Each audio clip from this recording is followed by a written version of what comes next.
Part of my origin story in design, as well as many designers and engineers of my era, was inspired by the space race and our first journey to the moon. Inspired by a journey to the moon, isn't that everybody? Well, today a whole new generation is being inspired by a new space race, except this one is a race for the development of the solar system. One of the most passionate voices of this new generation is Tim Dodd, better known as the Everyday Astronaut here on YouTube. His irrepressible enthusiasm for all things space is pitch perfect, I think, for the times we live in where space is taking center stage. And he's got these, the SpaceX Falcon 9 grid fin Nautica-coasters. Today, we're going to paint a set of these grid fins, each one in a separate phase or state of the Block 1 grid fin development.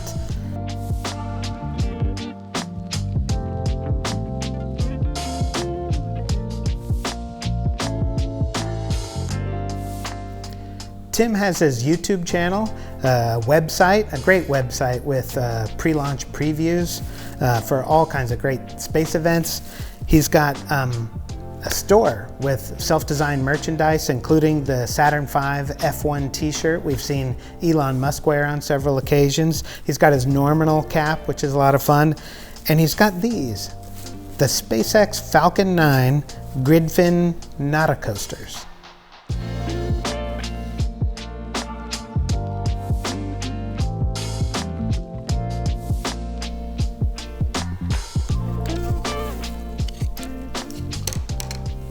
Okay, if you're unfamiliar with what a grid fin is, it's one of these items right here on SpaceX's Falcon 9 rocket.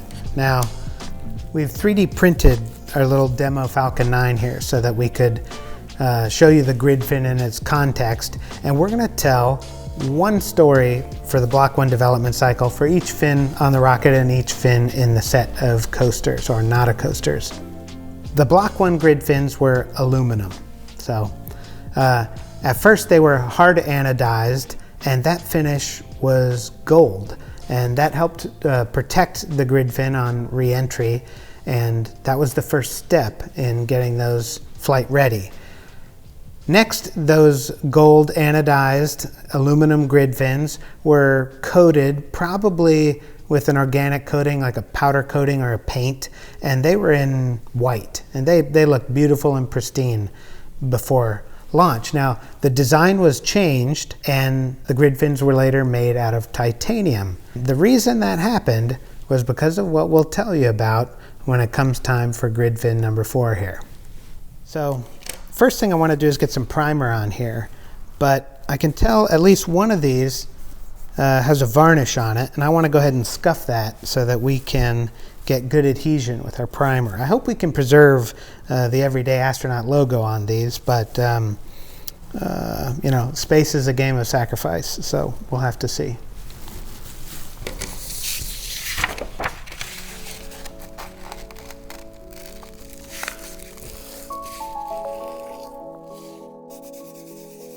The Nautica-coaster is a fun play on a couple concepts. First, they're not fully functioning coasters, as the condensation from your drink is sure to find the delicate veneers of your side table. So it's definitely not a coaster. But it also borrows from the name of the flamethrower that Elon Musk made as a merchandising premium in support of the Boring Company, the Boring Company being his tunnel digging endeavor. Now, you can't sell a flamethrower to the public apparently, or perhaps it was that you can't ship it, but nevertheless, Elon took what I think was an asphalt torch, lent it some sci-fi cladding, and cleverly named it the Not a Flamethrower. Okay, I'm happy with the way this is looking. I think it's time to shoot some primer on them. So, just gonna hang them on a little hanger so that I can get all sides of them as we go here. And always shake frequently. Number 1 rule of spray painting. Let's hear those rattle balls.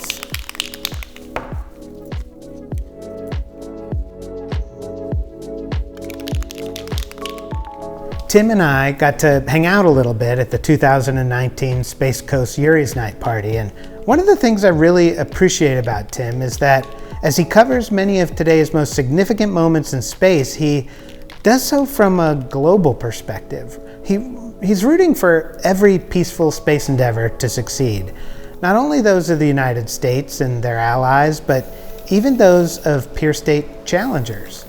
He clearly realizes the geopolitical implications that a future in space represents for every nation, and he generously lends each and every endeavor his signature optimism, knowing that a rising tide lifts all boats.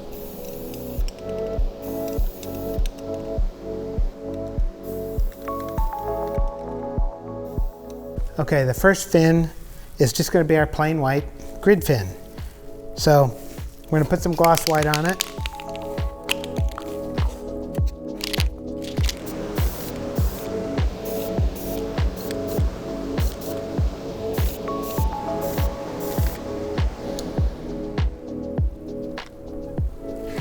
Okay, and just like that, we've got one flight-ready grid fin reporting for duty.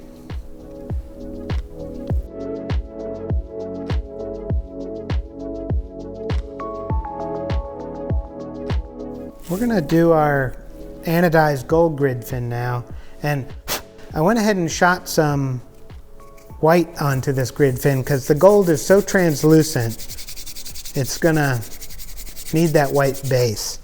And right now, I don't even want to use a 4, a 6, or an 800 grit sandpaper. I'm just addressing the tooth of that primer just with my hand, and I can feel it. Feel myself knocking it down and the grid fin going from very slightly rough to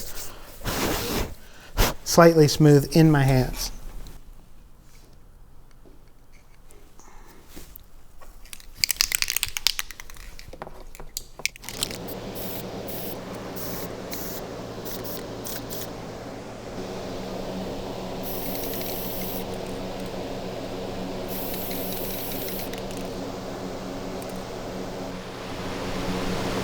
My fingers are glued together, hang on.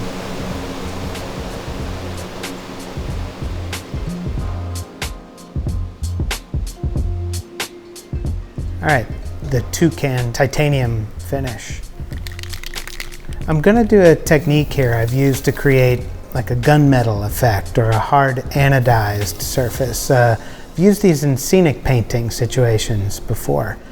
Something in the process makes for an unusual outcome that will hopefully intimate the exotic nature and approximate color of the titanium fins. I'm going to use a primer gray and a flat black simultaneously, and perhaps it's a crazing effect of the paints not playing perfectly well together chemically, or perhaps it's the solvents in each drying the other in midair in a way that makes for a certain dusty overspray. Maybe it's all in my mind and all we have here is dark gray. And if that's the case, then I'm happy in my delusions. Please do not disturb.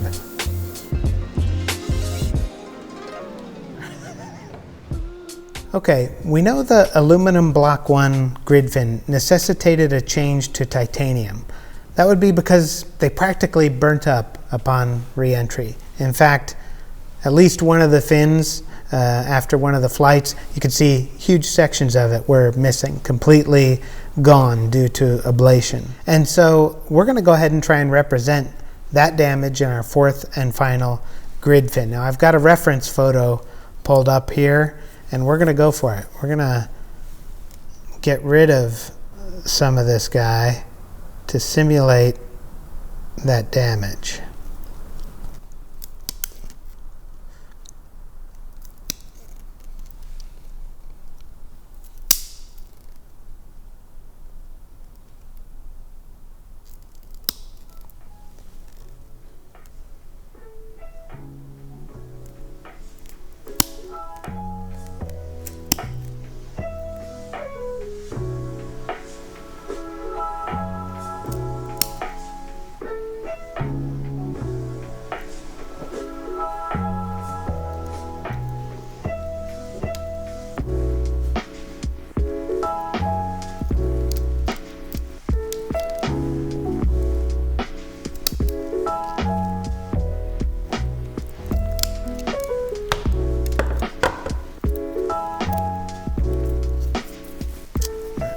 go take it a little further here. You know, if you like this video, please take a moment to hit that thumbs up button and subscribe and get notified, because each step you take will help us teach the YouTube recommendation system to get this content not just back in front of you, but to the rest of its likely viewers. So thank you so much if you've been watching, and also if you've been helping us in any of these ways. Okay, that's about what we see in some of the reference photographs missing from the grid fin. So now we're going to go ahead and add some weathering passes to add all the darkened areas where the paint finish was burnt and the aluminum was ablated. I'm going to use some charcoal if I have it, powdered graphite, and add some charring and weathering to the fin here. Now, we've got our prehistoric art bin from our time at Art Center, where guys like Stan Kong, Orrin Shively, William Brewer tried to get ideas through a young boy's head that was thicker than this bin. But let's see, I've got some graphite in here, and I've got some charcoal in here. Let's get an X-Acto knife, some Q-tips. Maybe we'll start with some charcoal.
Okay, we got a little matte spray fixative over the charcoal to keep it in place, and that completes the little 4-part narrative of our grid fin Nauticoasters.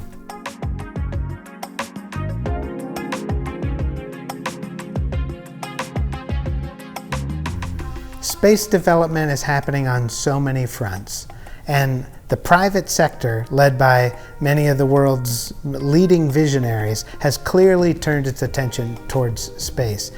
But I'm afraid maybe that traditional media, and therefore the layman, haven't quite caught up with just how disruptive the space generation will be.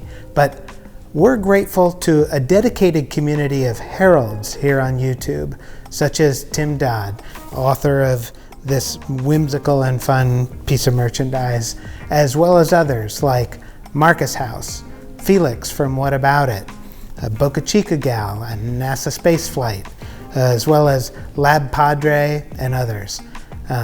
They're giving us weekly and daily updates from the front lines in Florida and Texas of what's happening in the new space race.